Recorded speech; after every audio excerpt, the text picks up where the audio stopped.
All right, so you should have watched part 4 already of the video.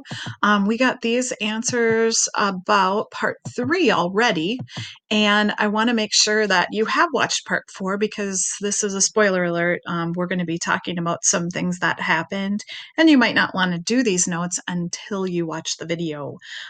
What happened to soldiers caught running from battle is the next question.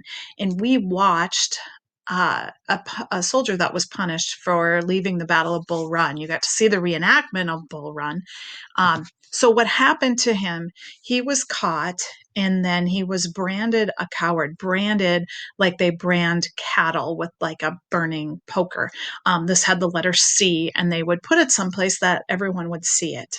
So this particular soldier was branded on his cheek so that everyone would see that letter C and know that he had run from battle. When you get to the top, it's about time we start talking about who's fictional and who's not fictional in the movie. So, are these real characters or are they not? So, Jonas Steele is not a real person. He is a fictional character in our historical fiction movie. So why he's created, Jonas Steele is an important leader in the military. So we'll be looking at his rank too. But he he helps us out by being the character that kind of gets us into places other people might not be able to, like meeting Abraham Lincoln. Okay, John Geyser is also a fictional character. Your main guy here, he's a correspondent, an artist correspondent, which means he goes and sees all these battles. So the person who wrote the movie decided to put characters in that would make it make sense why we were able to see all these battles. Why are these guys always there? Was the idea behind this. Now, John Brown is a real person. So, and we saw him before in A Story of Us. He was in our textbook. So, yes, he was a real guy.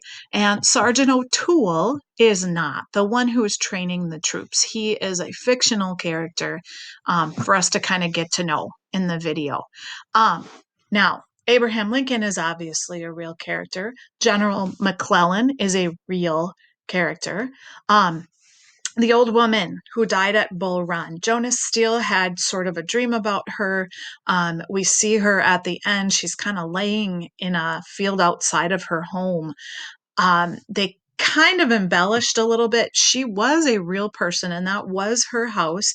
Didn't quite look like that, but she was too ill to leave her house. She really couldn't get around at all, and so she was stuck there even though she and her family had been warned that there could be a battle there. She would not go. She said, I can't move too much. I can't walk very well. I have to stay here. So she was bedridden, and the battle took place, and she did die, but she didn't get like her house didn't quite get leveled where she was laying outside of it. She lost her foot in that battle from cannon fire that kind of came through her bedroom. And then she died a little later from her injuries from infection and whatever. So the movie sort of made it look way more violent than it maybe, I don't know. It's still pretty violent, but anyway, that's specifically a little bit more about how she did die. And then Christopher Spencer, the rifle test. He is a real person. He really did invent that rifle. He really did meet with Lincoln and run that test. Obviously, Jonas Steele wouldn't have been there because Jonas was a fictional character. And Lincoln really did give Christopher Spencer the board where he was shooting for the testing of that rifle. So yeah, most of that happened. The rifle did have Lincoln's initials carved in it, and it was not given to Jonas Steele, obviously, but they believe that Lincoln had given it to a naval commander, and it's now in a museum. So, so Christopher Spencer wrote a little story for the newspaper about meeting Abraham Lincoln, and that's how we know kind of what happened. The one thing you might not have noticed, I'm pretty sure when this test happened that there were no cars driving by in the background. So somebody made a big mistake filming the movie by forgetting to block off the automobile traffic behind the scene. So if you watch really closely, you will see that in the movie. Anyway, So that's the rifle testing. Were there really spectators who came to watch the Battle of Bull Run? Yes. So you're going to want to answer this one. Yes, they traveled about 20 miles from DC and they watched the battle and they picnicked, if you can believe it. So this was going to be a source of entertainment. When you read about why they would do this, a lot of them were leaders in Congress and they were expecting this to be a quick battle. They thought, oh, this is such a joke. The Confederates have no chance of even competing in a battle like this with the North. They had no idea how bad that battle would turn out to be. Now, the woman that John Geyser meets is not a real person. She is fictional. So let me go on. I just want to show you a couple statistics, battle statistics, and a couple movie connections here. This timeline takes us through 1861. It is true that Lincoln kept a file called Assassinations in his office. And down here we have Lincoln's election. We have in 1860, South Carolina secedes. The movie Connection, we see John telling his brothers about it, and they get so excited because they want to know, when is Virginia going to secede? And John's like, well, they may not, might not happen. And his brothers are very surprised that John doesn't realize that Virginia really does want to leave the Union.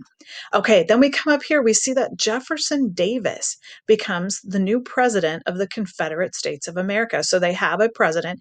He was a former member of Congress. Okay. Now, Fort Sumter falls, but take a look at the statistics. Fort Sumter is in the South. It's in South Carolina. So Fort Sumter statistics, it's a Confederate victory. 580 men fought in that battle. No one was killed, no one was wounded, no one went missing, and no one was captured. Basically, the fort fell into Confederate hands because that's where it was located. So, men who were typically together, fighting together at Fort Sumter, had to choose whether they were going to fight with Confederates or not. And so that's how that ended. It wasn't really even a battle. So nobody gets killed, except after the battle was done, they were celebrating that they were now a fort for the Confederate States. And in the celebration, someone accidentally blew up a powder keg and killed someone. So technically, somebody did die at Sumter, but not in the battle. Okay, so off of that note, first Battle of Bull Run, you see we're in 1861, July 21st. You just watched that. Here's the statistics. It's a Confederate victory.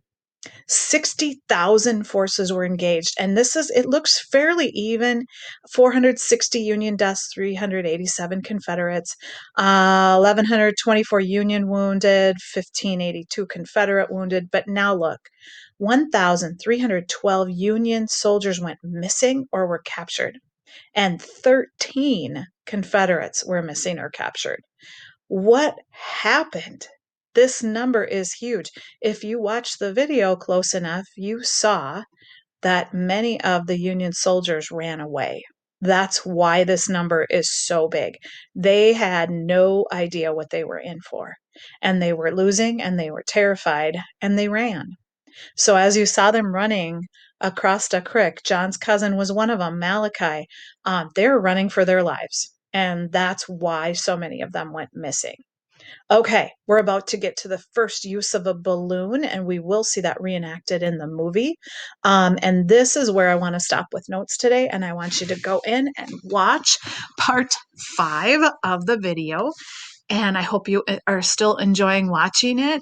Remember that if you have questions, you probably noticed on the first page of your Civil War notebook that there's a place to click and ask me questions. I can come in and address those in Google Meets. If you're unable to attend Google Meets, I can try to put those into the screencasts at some point. But yes, you're free to ask questions too.